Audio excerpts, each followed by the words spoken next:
Please remain standing. Kindly open your Bibles. We'll read from Hebrews 13, verse 8 to 16. Again, Hebrews 13.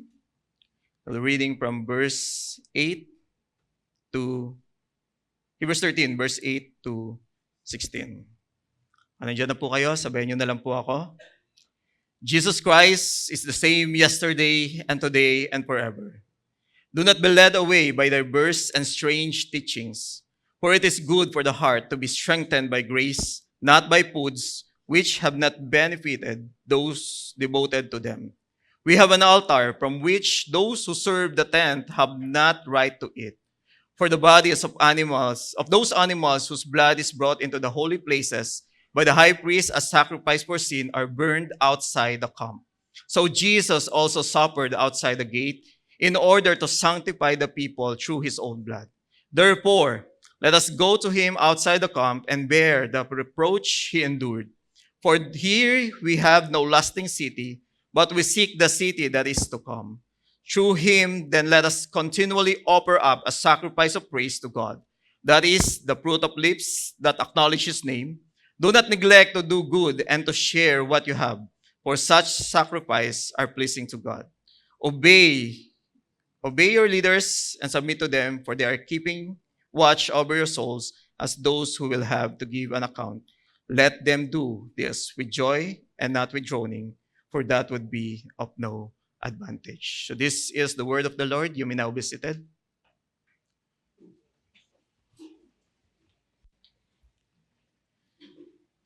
So good afternoon, everyone.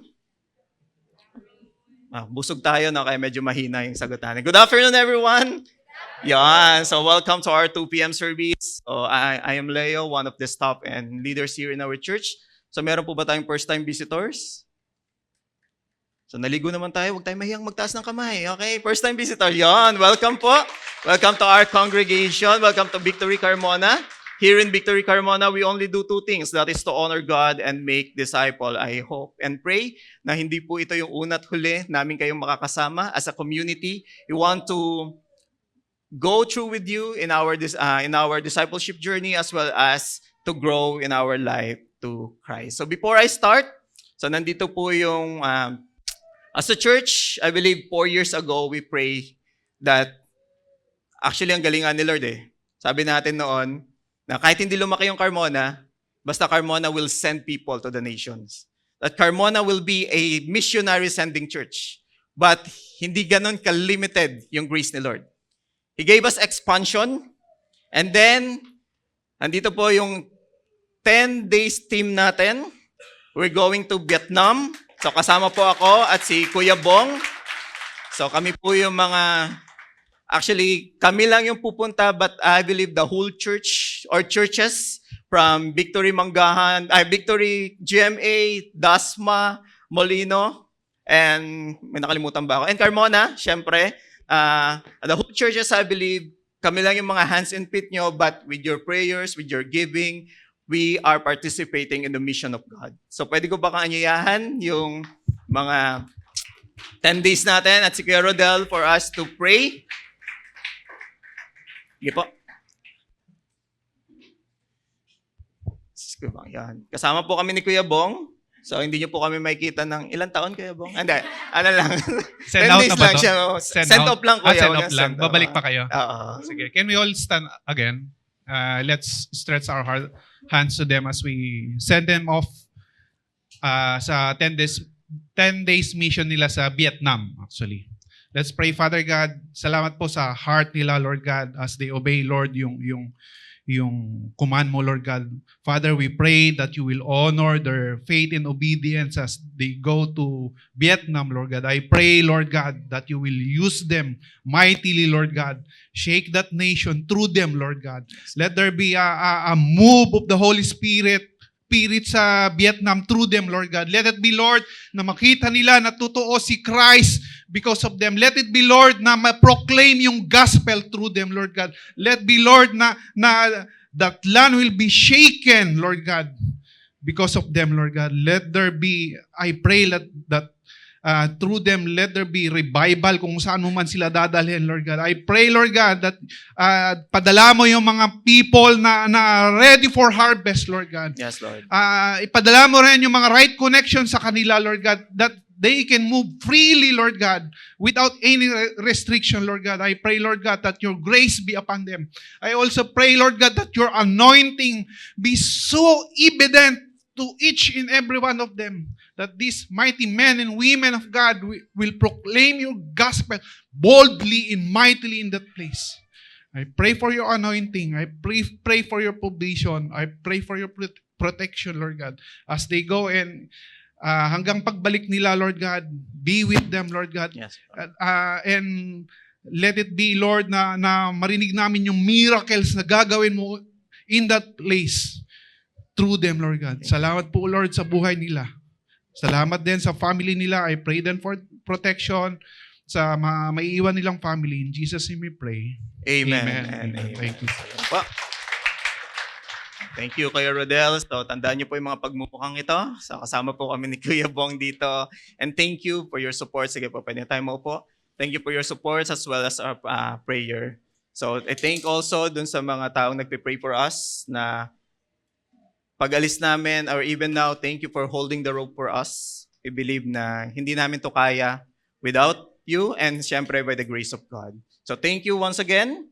Thank you for this opportunity to co-labor with God in His mission. So for us, yun nga, no, let me give a mission update. So I just want to thank Dian for a campus update for Dian for transition. So every third Sunday is our ENC. Kaya po makikita nyo dito, mga youth or campus yung nagta-transition. So dati si Dian, gaganyan lang yan eh. No, ngayon, ako na lang yung gaganyan. No, siya, napakalaki niya, di ba? Pero yun nga, no, just an update of what we are doing to campus. We believe that the next leader of the society nang gagaling sa campus, that's why we give premium to campus. So ito po yung ginagawa natin. In CNHS, we have what we call the Kubo. Doon sila nagmi-meeting na kung saan yung Kubo yung nagiging safe zone ng mga estudyante. Na kung saan doon sila naglalabas ng kanilang mga hinaing as well as yung mga questions about lives. And syempre, the Kubo is the opportunity for us to share who Jesus Christ is. The Kubo became their safe place. Na kung saan yung mga bagay na hindi nila kayang i-share in their family, it became their safe place. And then, the good thing is, yung mga na-outreach natin na estudyante in CNHS, sila na mismo yung nag-i-invite ng mga classmate nila doon sa Kubo. And praise God for that. And I also want to thank doon sa mga volunteers natin. Hindi po lahat yan full-time. Most of the workers na meron tayo in the field or in CNHS are all volunteers. Thank you for your heart to support the next generation because we believe as we change the campus, we change the world. So, another update, nagsimula na po yung prayer walk natin last September sa ating Carmona State University.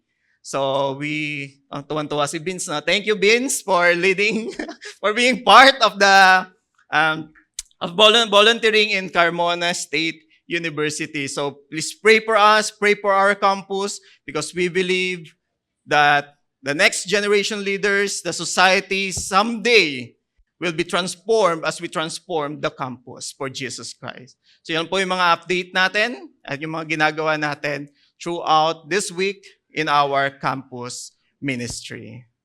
So today, we are in our final week of our series, Jesus is Better. Natuwan-tuwa si Josh, no? 12 weeks na po tayo. So sino nakasama namin within 12 weeks? Yon, no? May certificate kayo mamaya. Joke lang po yun. So, for 12 weeks, we talk about Jesus better, why Jesus is better. So, as we close this series, let me once again recap all the topics. So, mga hanggang alas 5 tayo, re-recap natin yung topics. We went through the book of Hebrews. So, ito po yung presentation of the things that we tackle about this past few weeks. So what makes Jesus better? So alam ko naman, binabasa niyo yung small group material natin, nakikinig kayo, kaya hindi ko na kailangang isa-isahin to. Tama po ba? Ba't nananahimik tayo no? Pag may mga ganong question, no? So, Today we'll talk about what else is better, or our week 12 na kung saan we will under the minister for Christ. No? The first two column, pinag-usapan natin the deity, the supremacy of our Lord Jesus Christ, and then week 6 to week 9, the ministry or the works of our Lord Jesus Christ. And today, ano yung implication to the believers of that, the deity, the supremacy of Jesus, and His works? So we will tackle about the minister for Jesus. So let's go to our verse 8.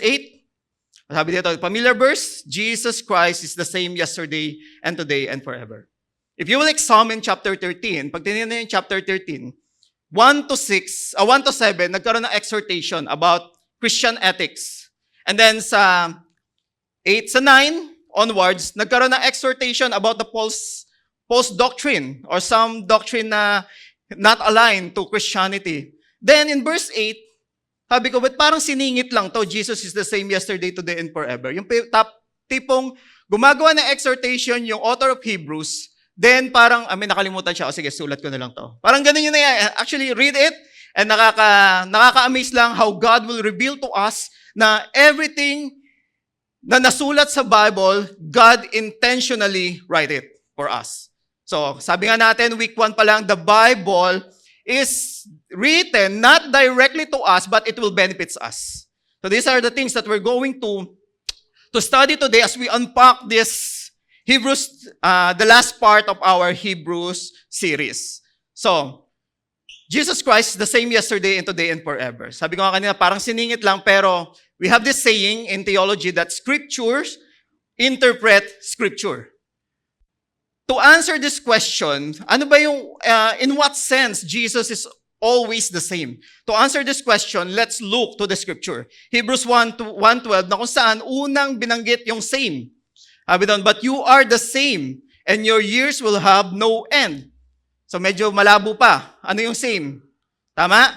So let's go to the context of this verse. When we go, pag gusto natin tingnan yung context ng verse, sometimes, kailangan natin balikan yung previous verses, or even the chapter. So balikan lang natin yung Hebrews 1:8, na kung saan hinugot to. 1:8, 10 to 12. Sabi doon, but of the Son, He says. So sino yung He? The Father. Sabi nga, but of the Son, He says, your throne, O God, is forever and ever. The scepter of righteousness is the scepter of your kingdom. Kanino sinabi ni Father? Sa Son. The Father called the Son, O God. Okay, nakakasunod tayo, di ba? And you, Lord, laid the foundation of the earth in the beginning, and the heavens are the work of your hands. They will perish, but you will remain. They will all wear out like a garment, like a robe. You will roll them up like a garment. They will be changed. But you are the same, and your years will have no ends. So this verse points us back to verse 3 na kung saan sinabi doon yung supremacy ni Jesus Christ, that Jesus is the radiance of the glory of God, the exact imprint of the nature, and He upholds the universe by the words of His power. So church, anong ibig sabihin nito?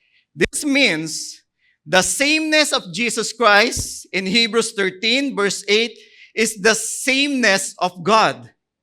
His unchanging nature is the unchanging nature of God. Simply to put it, Jesus is God. Yun lang pala yung sinasabi, ang dami kong inikutan. No? But we need to know this foundation because as we study the author of the book of Hebrews, alam natin na yung mga taong to nag-struggle with their faith. Na hindi nila ma-acknowledge or because of persecution, gusto nilang bumalik into a Judaistic rituals or practice. So yun yung author niya. Kaya the author, from the beginning of Hebrews to the end of Hebrews, trying to emphasize that Jesus is God. Last week, we talked about the cloud of witnesses. Those cloud of witnesses, bakit sila naging cloud of witnesses? Why they effectively witness, na-consider sila because of their faith? Because they believe in God. And the author of Hebrews saying that God is the same yesterday, today, and forever. And that God who is an immutable God is Jesus Christ. So are you still with me? Okay? Well, here's my point. He is the same in His perfect knowledge, His perfect plan, and His perfect work in every detail of our lives, bringing about His glorious purpose for His people. So this is the implication. And I'm solely believe that the Jesus that they worship during that Hebrews time is the same Jesus that we worship today. Kasi sabi ng author of Hebrews, He is better. He still remained better in our times today. So let's continue. Jesus is the same yesterday and today and forever. So what is the significance of these three time periods? Why does it matter that Jesus of today is the same Jesus of yesterday and the same Jesus forever?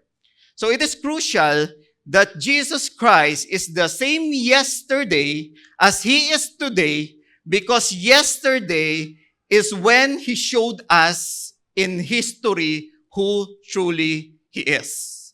Okay, importante na He's the same yesterday. Kasi yung pinapaniwalaan natin Jesus ngayon is the same yesterday na kung saan pinakita niya in history kung sino siya.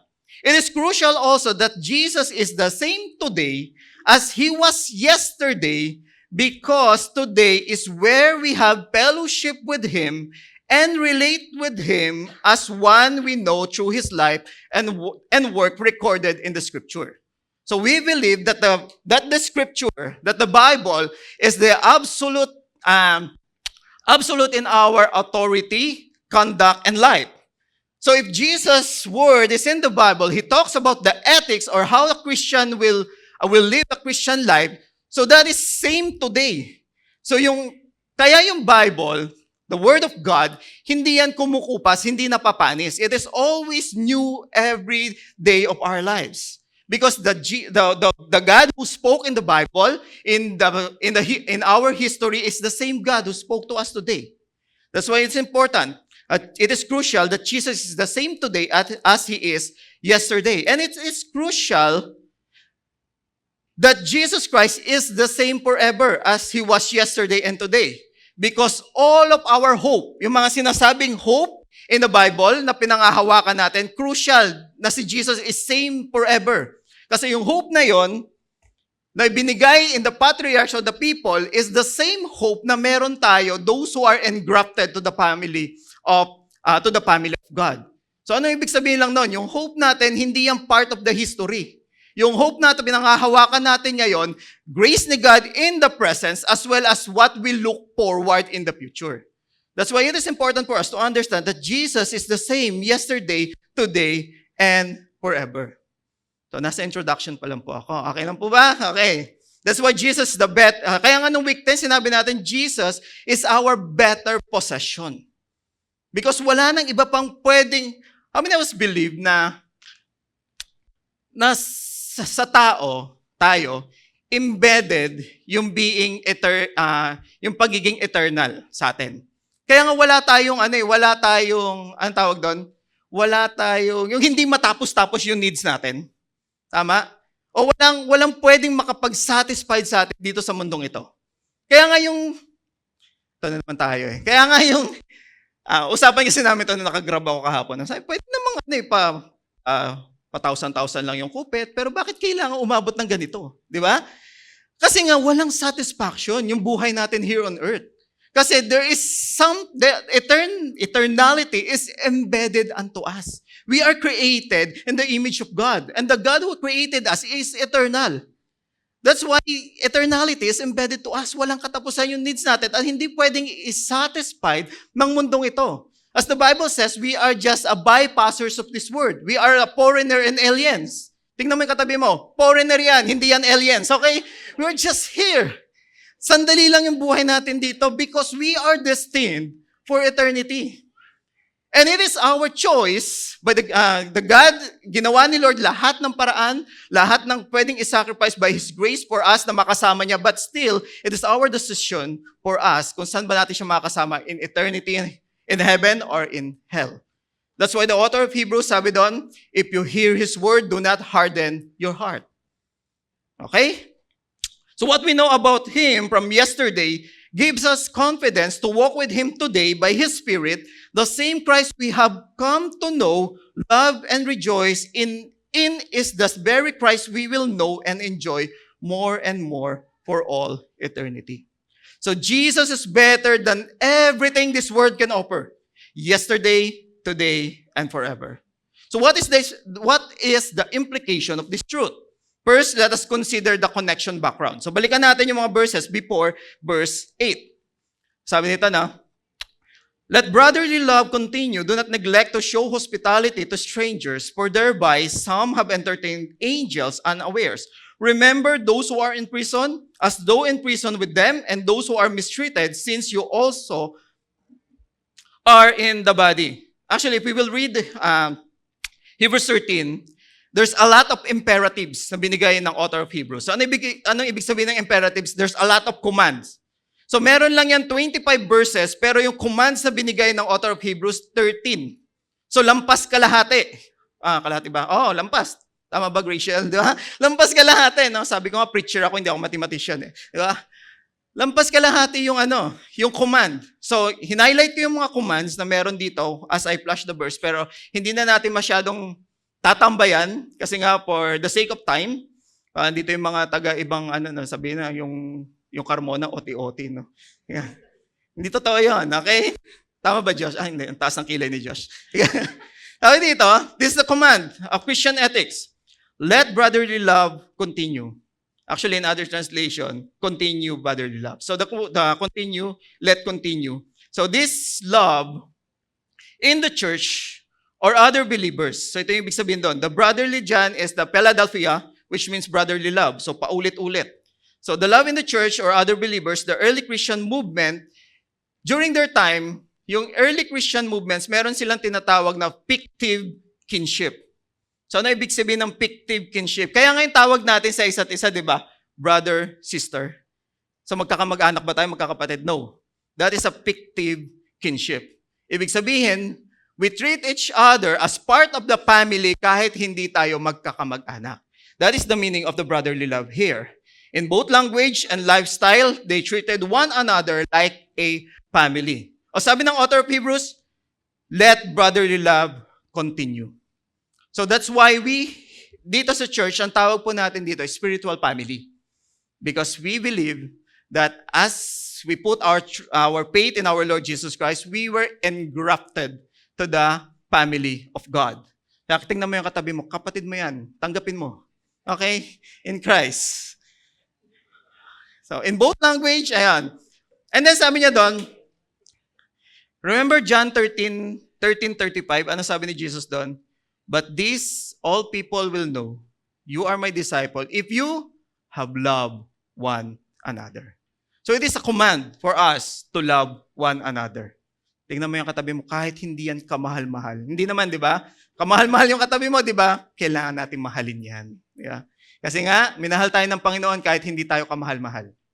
Amen? And then sabi niya doon, to stranger, for thereby some entertain angels, so do not neglect to show hospitality. Sabi doon, remember those who are in prison as though in prison with them, and those who are mistreated, since you also are in the body. So, ibig sabihin lang, express brotherly love, continue brotherly love, and remember those in prison. Ibig sabihin lang, show hospitality. Remember those who are in prison. This means, show thoughtfulness to those in prison. So, in chapter 10, pag-usapan natin doon, sabi doon, remember the days when you were enlightened. Meron kayong mga challenges. And even you consider yourself as part of those people na nasa prison.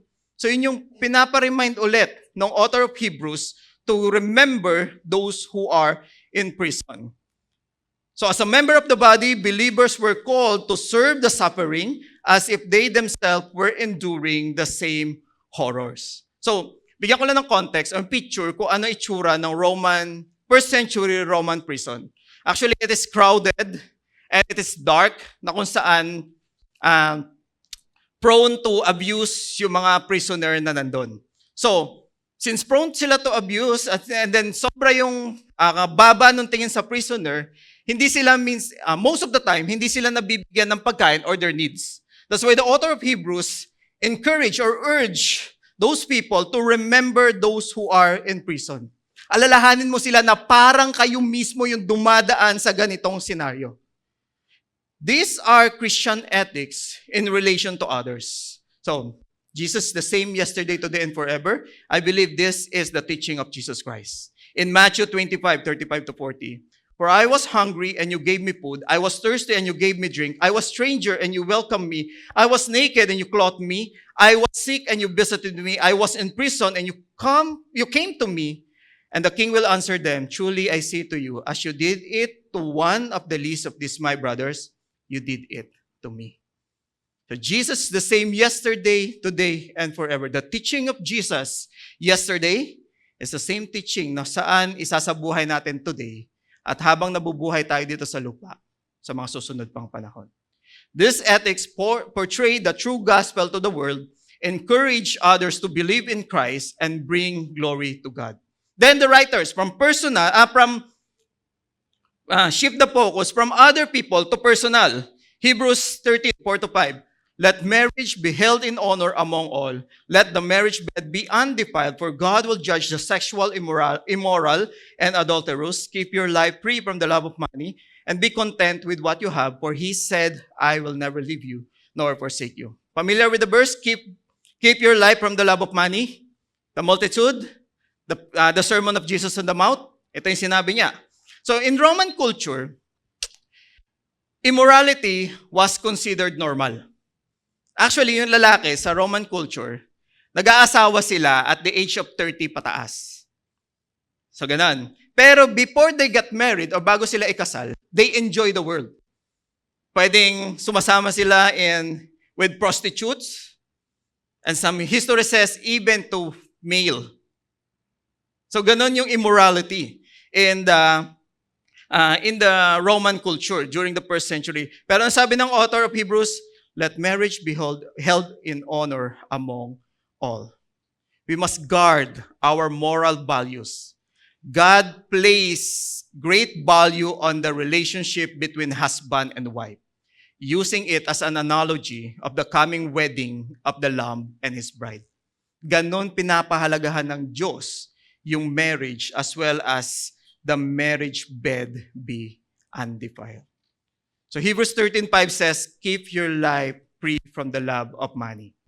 Ano ibig sabihin nun? They should acknowledge that what they have is sufficient. So bigyan ko ng background, di ba? Nung last, I think 10, the better possession. Yung tipong kinukuha na yung mga ari-arian nila.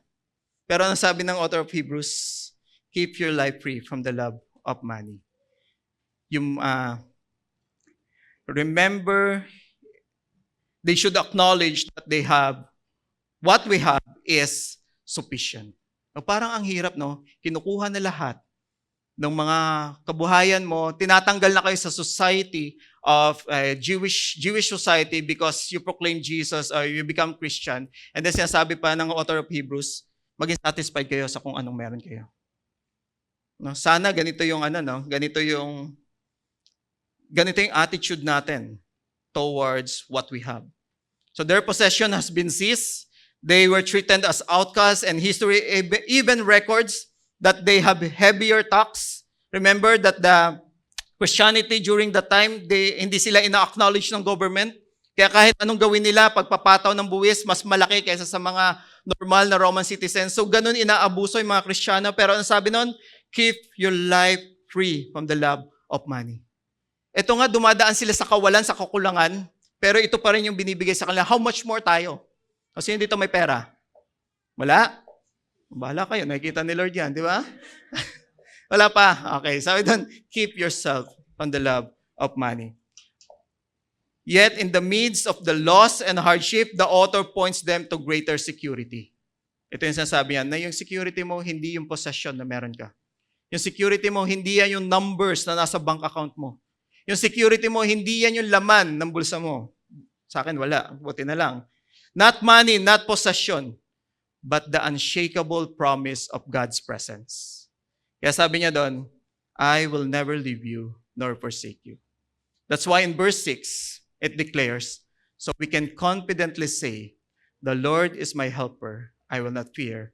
What can man do to me? The hope was not in what we had, but in who had them.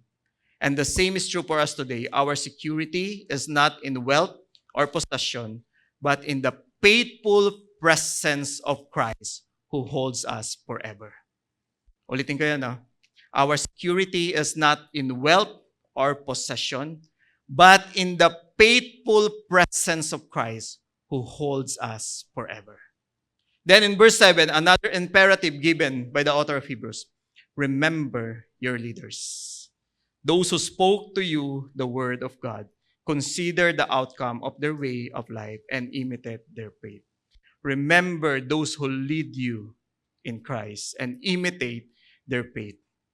This may have been direct witness of Jesus. Yung mga leaders dito, possible na patay na. Kasi sabi doon, consider the outcome of their way. They were likely no longer with them, which why the author urged his listener to reflect on their example and follow in their way of life. Church, this is a good reminder for each and every one of us, not just for them. As a follower, we need to look at the lives of our leaders and consider whose faith we are to imitate. Since this is commanded, tingnan din natin yung mga leaders natin. Tingnan natin ano yung faith na i-imitate natin. Kasi baka ma-misinterpret natin to. Remember, your leaders, imitate their faith. Kung ano na lang tinuturo ng leaders natin, yun na lang yung gagawin natin. Consider the outcome of their faith. And same with us. This is a reminder also for our leaders. Lagi natin tatandaan, tinitingnan tayo ng mga taong nililid natin. I hope and pray na merong integrity dun sa mga bagay na pinipreach natin sa kanila. Na more than the talk, nakikita nila yung buhay natin. In the first century Christians or first century community, yung leader, hindi yan nagtuturo like a classroom type of teaching. Kaya nga when Jesus called the disciples, sabi niya, di ba, deny yourself, carry your cross, follow me. The word followed me doon, sundan mo ko at tingnan mo lahat ng ginagawa ko. So ganun yung klase ng teaching of leadership in their time. So same with us today. We need to be careful in imitating the faith of our leaders. So kaya nga we need to ask wisdom to God as well. And as a leader, we need to be faithful dun sa mga words. We need to have an integrity dun sa mga words na pinipreach natin. Nakikita ba sa buhay natin yung mga sinasabi natin? Paul, in 1 Corinthians, sabi niya doon, imitate me as I imitate Christ.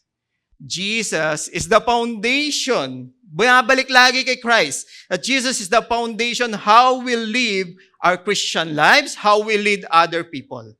Imitate me as I imitate Christ.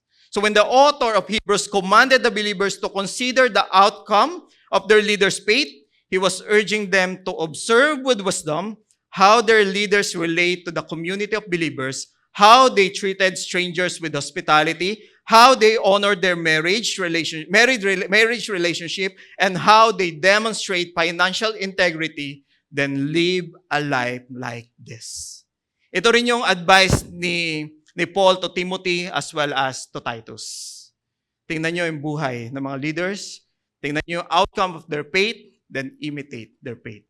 Pero babalik tayo, no? Sabi ni Paul, imitate me as a leader as I imitate Christ. The leader of the past lived for Jesus, the same Jesus we follow today. If He was enough for them, He is enough for us. And we can live lives that please to God. So the lives of Christians in history, the leader worth imitating, were centered on Jesus Christ. The Jesus they served, worship, and followed is the same Jesus we serve, worship, and follow today. Kung nabuhay sila para sa Kanya noon, and I believe we have the same Jesus, kaya rin nating mabuhay para kay Jesus ngayon. Outward circumstances may change, but Christ doesn't change. Leaders may die, but Jesus remains the same and continues to be faithful. So looking backward, we see the ethics of believers, but as we move forward, the author warns us to watch our doctrine. Hebrews 13:9, do not be led away. The word led away is used for the wind and water that transporting things by their force. Yung tinatangay. So wag daw tayo magpatangay. If we look at the context of this warning, the writer's clear that he is referring to the teaching derived from the Old Testament law, which is the main exhortation of this. Sabi doon, do not led away by diverse and strange teaching, for it is good for the heart to be strengthened by grace, not by food. So not by food, this refers to the Jewish observant distinction between clean and unclean meat. Ang sinasabi lang ng author of Hebrews dito, tama na yung pagiging legalistic. We are saved by grace through faith in our Lord Jesus Christ. Jesus is our moral standards. Wala na tayong pwedeng ibang gawin, even in our legalistic ritual, para i-affirm at i-confirm tayo ng Panginoon. Wala na tayong kailangan gawin pa para ma-please ang Panginoon sa buhay natin. Because of Jesus Christ, He is well pleased unto us. So not by food. Look what does He say. Ano sabi niya? Good for the heart to be strengthened by grace, not law. Let your life rooted and founded on the grace, not on external law. So balik tayo ng konti ng verse 7. Sabi doon, remember your leaders. They persevere, they endure the pain, they endure the hardship and persecution, holding to the doctrine of Christ. And then, it means, kinamatayan ng mga leader na yon yung doctrine na pinaniniwalaan nila. And in verse 8, na-level up niya. Sabi doon, the truth that the leaders believe is Jesus Christ, who is unchanging. It only means the doctrine for our salvation is already complete. Maybe hindi natin mag-grasp yung kabuuan, but it is already revealed in Jesus Christ. Kaya nga, inisa-isa ng author sa Hebrews, yung betterness ni Jesus. Na wala na tayong kailangan pa, kundi ang Panginoong Jesus lang. And he encouraged the leaders not to be led away. This is also Paul's warning to the Galatians. Sabi ni Paul sa Galatians 1:8, but even if we or an angel from heaven should preach to you a gospel contrary to the one we preach to you, let him be accursed. Yung kahit gaano pa kapogi yun ang preach sa'yo ng gospel, pero contrary to the gospel of our Lord Jesus Christ, ano sabi ni Paul? Sumpain siya. Because there's no gospel better than the gospel of our Lord Jesus Christ. And the gospel of our Lord Jesus Christ is the absolute truth na pinanghahawakan ng bawat mananampalataya sa Kanya. The strange doctrine here is the practice of Judaism concerning Levitical rituals na naging legalism na sa kanila. In verse 10 to 11, we have an altar from which those who serve the tent have no right to eat, for the bodies of those animals whose blood is brought into the holy place by the high priest as the sacrifice for sin are burned outside the camp. Actually, binigyan ng details ng author of Hebrews what is the strange doctrine. This is an analogy. He's teaching the principle to the Jews. Yung sinabi niyang, we have an altar, is not pertaining to the Christian, but is pertaining to the Jews. Which I believe that the audience of Hebrews is also a Jewish people. Sabi niya, tayo, meron tayong altar. Looking back, ito yung tradition or ginagawa natin. But there are certain sacrifice dun sa altar na yon. When they're doing a sacrifice, yung mga natitira, kinukonsume ng priest or high priest. Pero merong isang sacrifice na hindi nila kinakain or kinukonsume. Ano yon? The sin sacrifice during the day of atonement. So, biruin mo, sin sacrifice, sinong gustong kainin yon, di ba? Kahit pa sabihin mong napaka-unblemished na tupa or lamb yan. The sin offering, once it was made, the blood was sprinkled on the holiest of holy, and the animal were taken outside the camp, outside the temple, outside the tabernacle. Then, dun siya binaburn. They didn't want to partake of that. They separated them for themselves. This is the system of ritual. So, ano ibig sabihin nito? Bakit ko sinabing this is an analogy? In their time, in Levitical rituals, yun na yung word or yung mundo na ginagalawan nila, the rituals. So, because of sin, kailangan natin gawin to, kailangan natin gawin to, kailangan natin gawin to. So, ang ibig sabihin lang nun, yung sacrificial animals or the sin offering animals, nilalabas nila out of the system. And sino yon? Hebrews 13:12, this is a type of Jesus. So, Jesus also suffered outside the gate.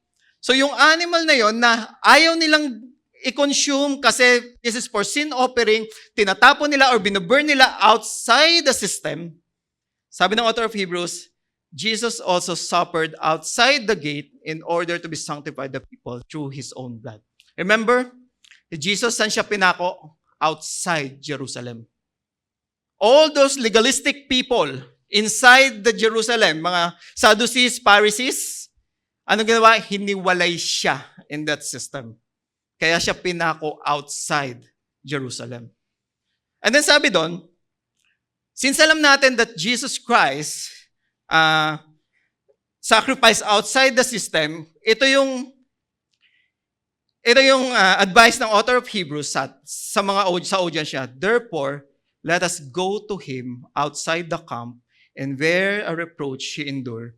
For here we have no lasting city, but we seek the city that is to come.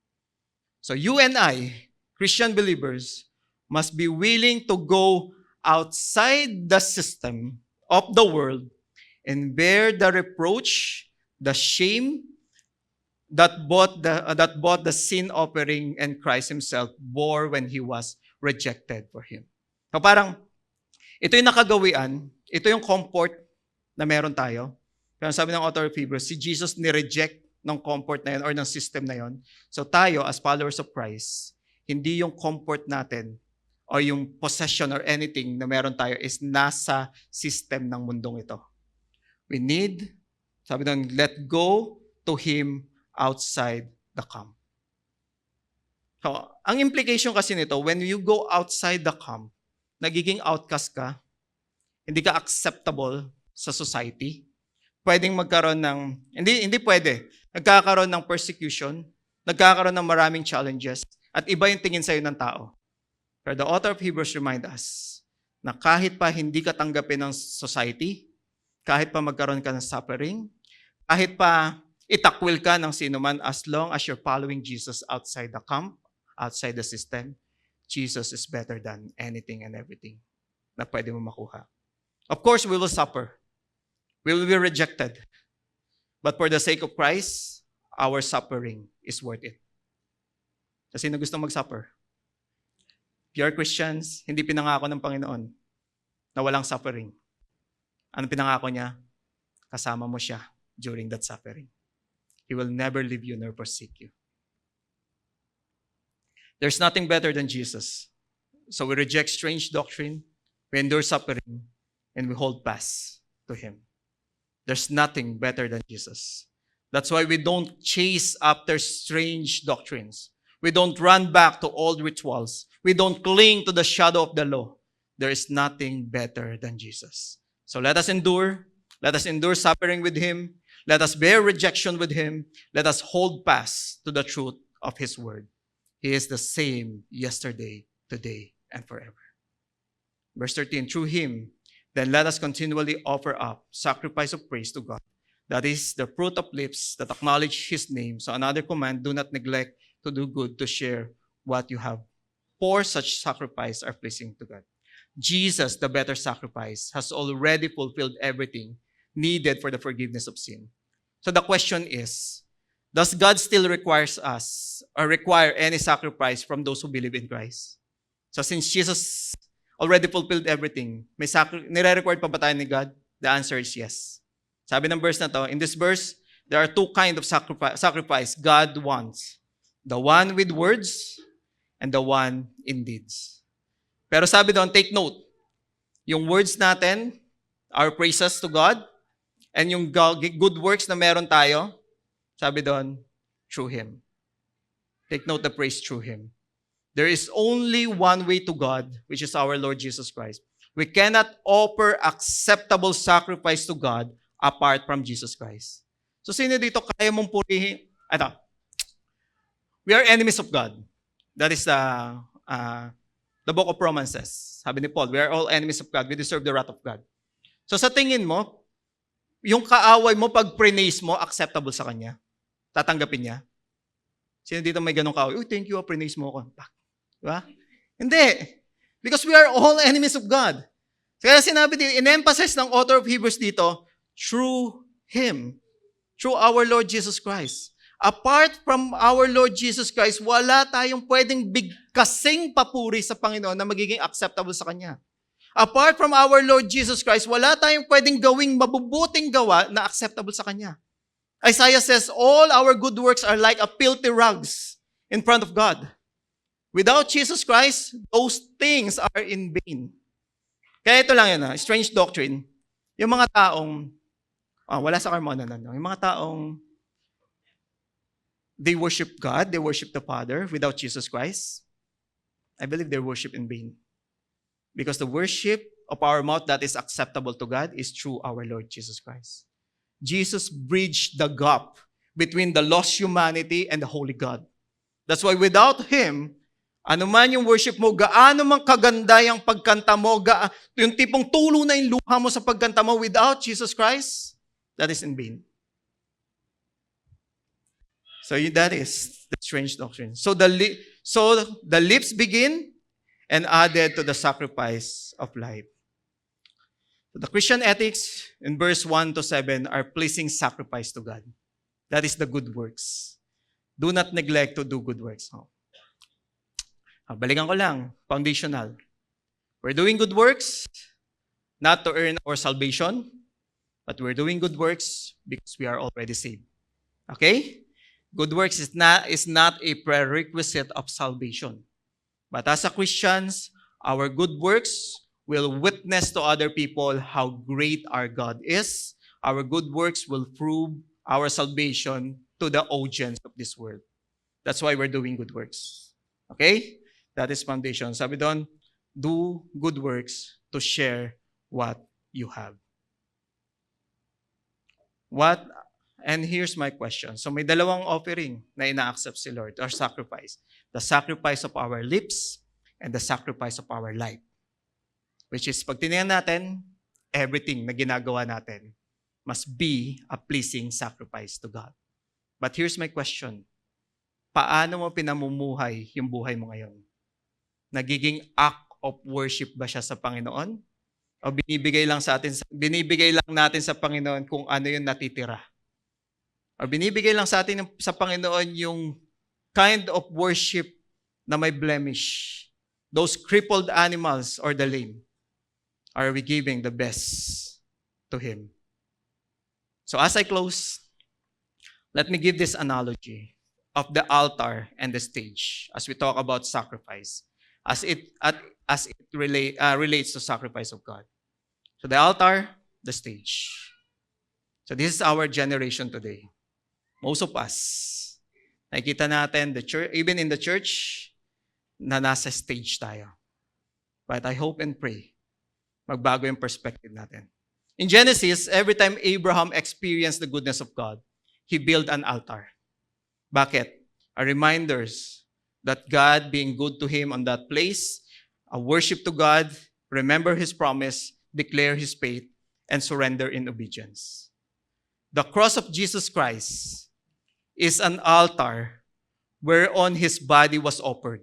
So sa altar, anong ginagawa sa altar? Sacrifice. Sacrifice that is pleasing to God.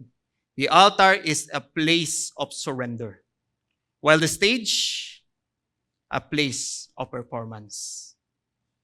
The altar, something dies because of sacrifice. May namamatay. In stage, someone seek to shine. In the altar, for God's pleasure.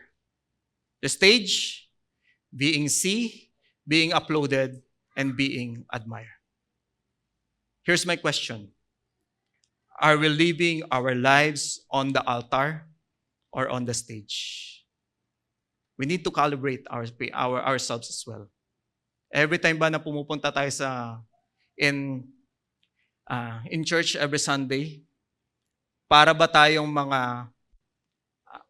mga Jew na pumupunta into a temple or sanctuary, or we are just here para lang makita yung mga taong gusto natin makita.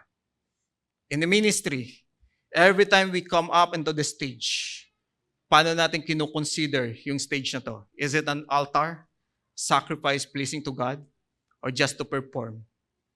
Naghahanap ng applause ng tao. Church, nakakasilaw yung spotlight. And madalas, pag silaw ka na sa spotlight, hindi mo na makita yung totoong ilaw na meron sa buhay natin. And that is our Lord. So we need to calibrate our lives. In everything that we do, in our worship, in our lives, are we offering a sacrifice to God on the altar? Or nagpe-perform lang tayo for Him para makita ng tao? What impressed people on the stage may not please God because God looks not on the show but on the heart of the worshiper. It's not about being applauded by people. It's about being accepted by God. God is not calling us to perform on the stage for man's applause, but to lay down our lives on the altar for His pleasure. True worship, true sacrifice is not performance. It is surrender. As I invite everyone to stand, let me read Romans 12:1. It says here, I appeal to you, therefore, brothers, by the mercies of God, to present your bodies as a living sacrifice, holy and acceptable to God, which is your spiritual worship. Jesus has already accomplished the sacrifice that satisfied the justice of God. Nothing more is needed for our salvation. Because on the cross, He paid it all. It is finished. Ito yung kinakanta natin kanina, Tetelestai. That sacrifice tore down the curtain that separates us from God and brought reconciliation. We are now children of God, not enemies.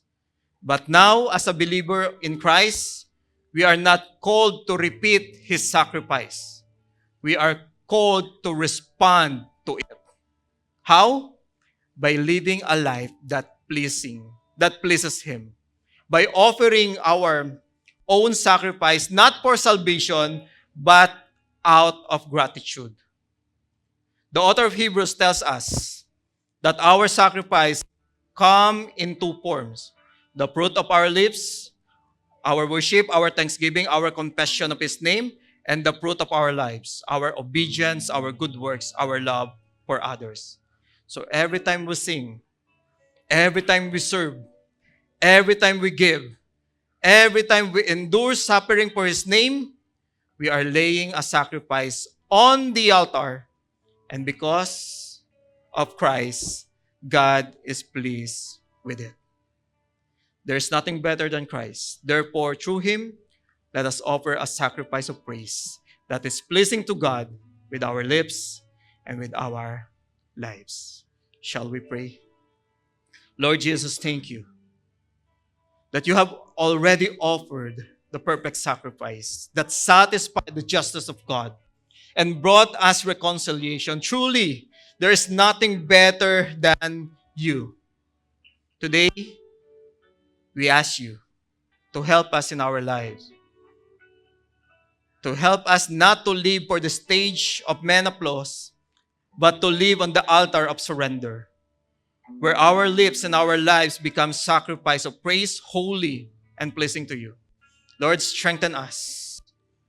Strengthen us to walk in faith, to endure suffering, to love one another, and to serve with integrity. May everything we say and everything we do reflect your unchanging character. Help us to offer sacrifice that is pleasing in your sight on the altar of your grace. Once again, Lord, thank you. Thank you for bringing us back in your love, O God. Thank you for reminding us, O Lord, from week 1 to week 12 of our series, that Jesus is better than this world can offer. And walang pwedeng mag-satisfied sa amin, Panginoon, kundi ang Panginoong Jesus lang. Lord, we pray, as we understand this truth, help us to offer our life as a living sacrifice, pleasing unto you, O Lord, through our Lord Jesus Christ. Thank you, Lord. Bless your people. Lord, I pray if there's someone who's praying for healing, may you stretch your hands unto these people, oh God. Let healing come in the name of Jesus. If there's someone who is struggled in finances, praying for provision, Lord, remind them, you will never leave them nor forsake them, oh God. You will never leave us nor forsake us. That you are our Jehovah Jireh, the one who will provide, no Lord. Provide mo nga, Panginoon, yung kailangan namin, the salvation that we need, how much more the things na kailangan namin. There's only a material in this world, but I believe, God, you're the one who will provide. And everything that is better and perfect, manggagaling sa iyo, O God. Lord, bless your congregation.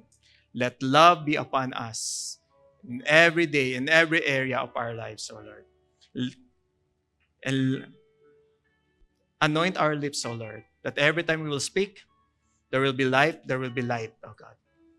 And those people na dadalhin mo papunta sa amin, Panginoon, as we share your good news, life will transform, and people will be added to your family, O God.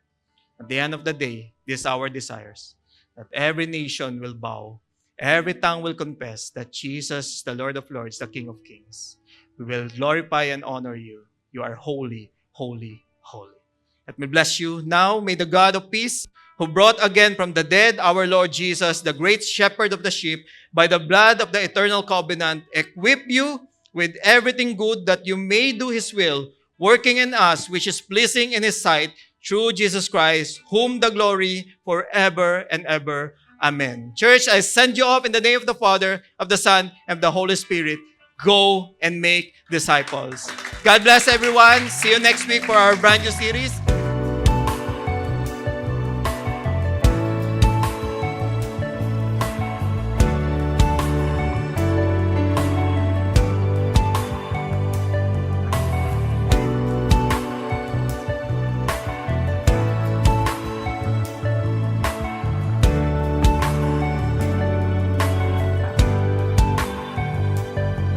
From darkness to light, from death into life, His grace changes everything.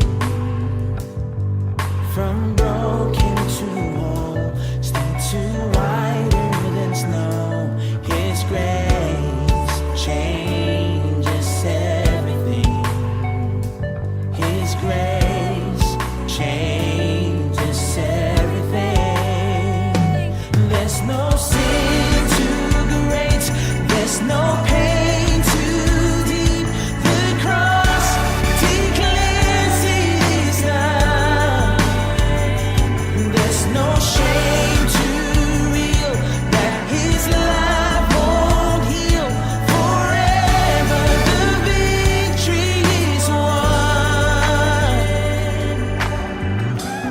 Let's sing it out. He has broken the chains, He has conquered the rain. His grace changes everything. And by the power of His blood, we are daughters and sons. His grace changes everything. His grace changes everything. There's no sin too great, there's no pain too deep. The cross declares it is done. There's no shame too real that His love won't heal. Forever the victory is won. There's no sin too great, there's no pain too deep. The cross declares it is done. There's no shame too real that His love won't heal. Forever the victory is won.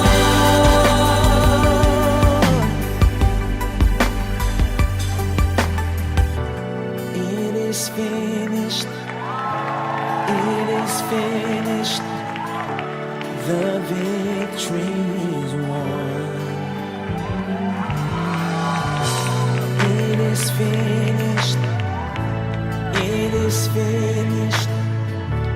The victory is won.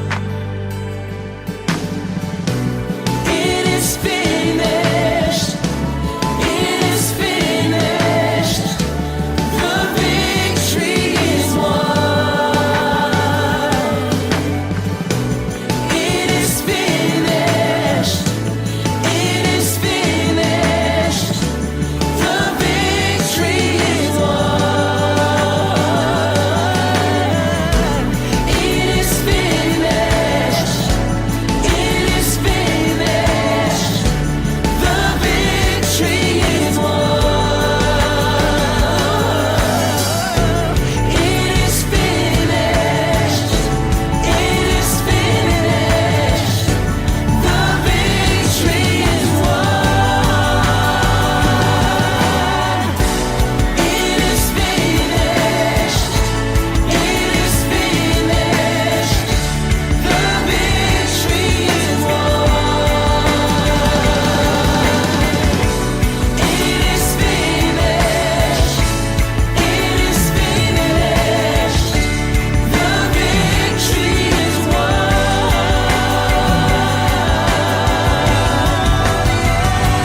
There's no sin too great.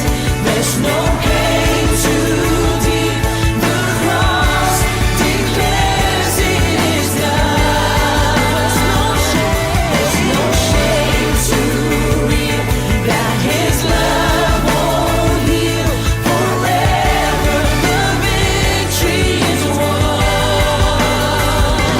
There's no sin too great. There's no pain too deep. The cross declares it is done. There's no shame too real that His love won't heal.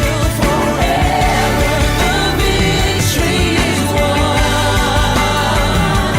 Forever the victory is won. Forever the victory is won.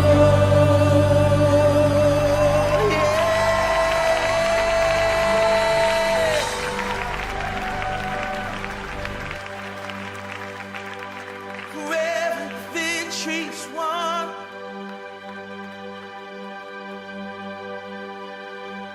There's no sin too great. There's no